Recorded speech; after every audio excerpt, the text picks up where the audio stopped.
This is the end, beautiful friend. This is the end. So what's outrageous about all this is they know you're naive, but not just naive, gullible. You don't want to believe the government's growing the opium and the cocaine, the coca, and controlling who can ship it in. You don't want to believe DynCorp has been caught in Halliburton running giant child kidnapping rings. Even when it comes out in the Houston Chronicle and the Chicago Tribune, nobody gets in trouble. You don't want to believe that the government funded the communists and Hitler before that, even though it's declassified in public. You don't want to believe that our government put the North Koreans in power and put Ho Chi Minh, who was admittedly OSS, in power and worked with the OSS during World War II.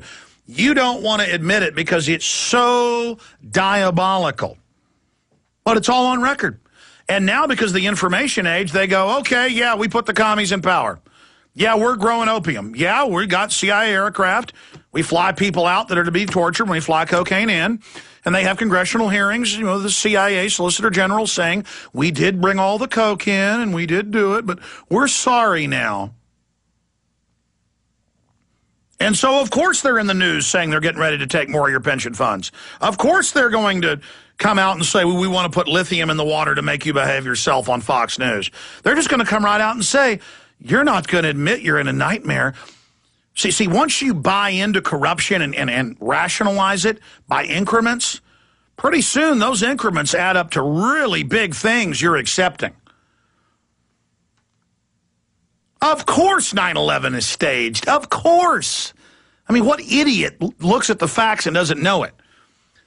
Not just the evidence. Look at how within 15 minutes of the attack happening, this is a new world order. Everything's changed. We've got to attack Iraq. We've got to take all your rights away and blah, blah, blah. The same talking points everywhere.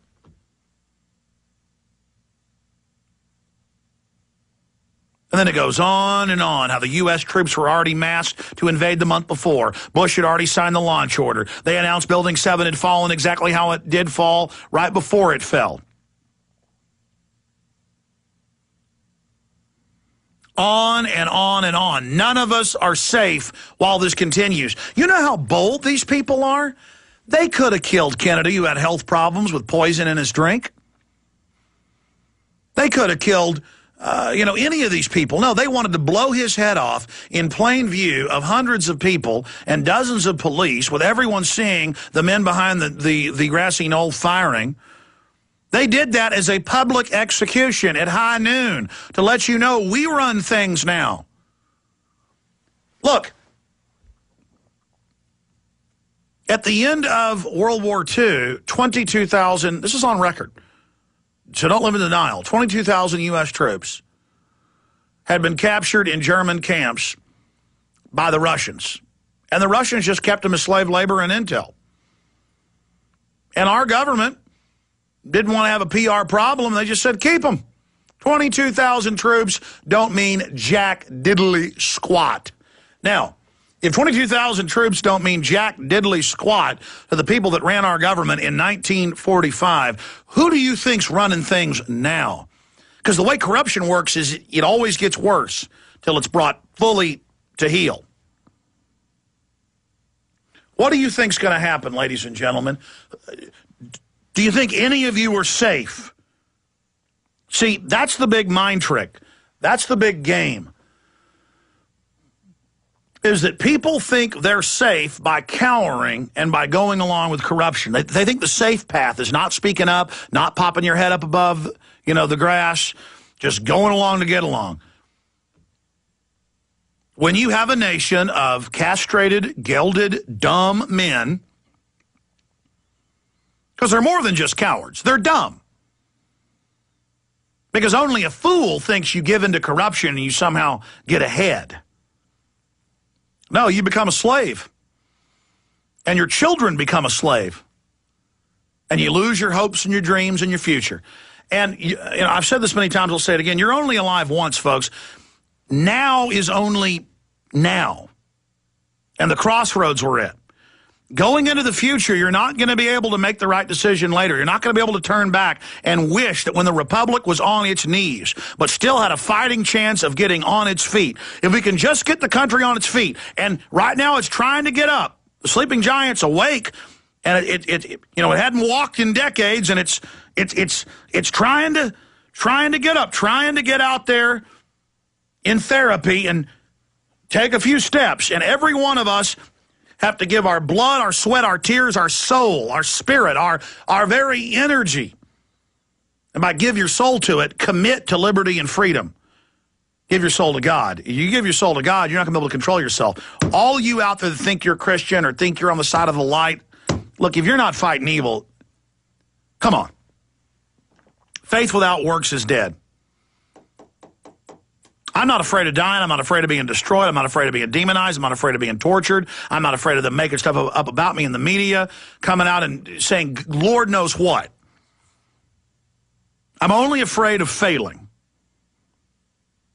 That's why a lot of days I hate myself, because I'll be watching a previous show and I'll think, God, I should have explained that better, or I said that date wrong. Whatever. It doesn't matter. We can't get caught up in the fact that we're not perfect and we don't have all the answers. We know the globalists are consciously against free humanity and must be dealt with. And you notice that everything's quickening. Everything's getting more accelerated. Everything's getting more intense by the millisecond. And that's because everything is starting to come to a head right now. Just like before World War I and World War II, which we now know were orchestrated by the British Empire. And the modern British Empire is the Anglo-American New World Order / Israeli power arm. It's all merged, one big group.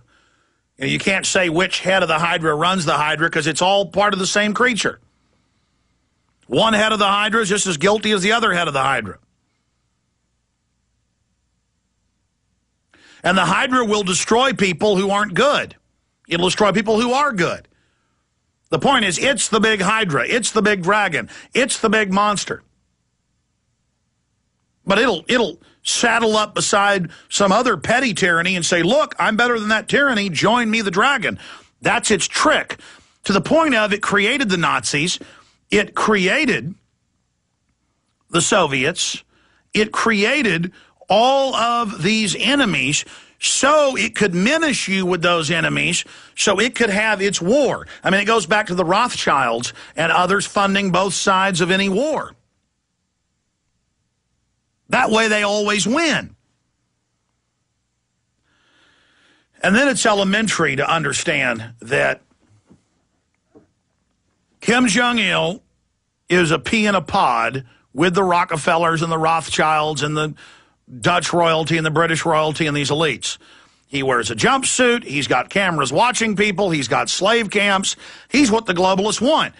They let men and women together one day a year to breed. They take the babies away the way you take eggs away from a chicken. There's no such thing as family there. They are the model.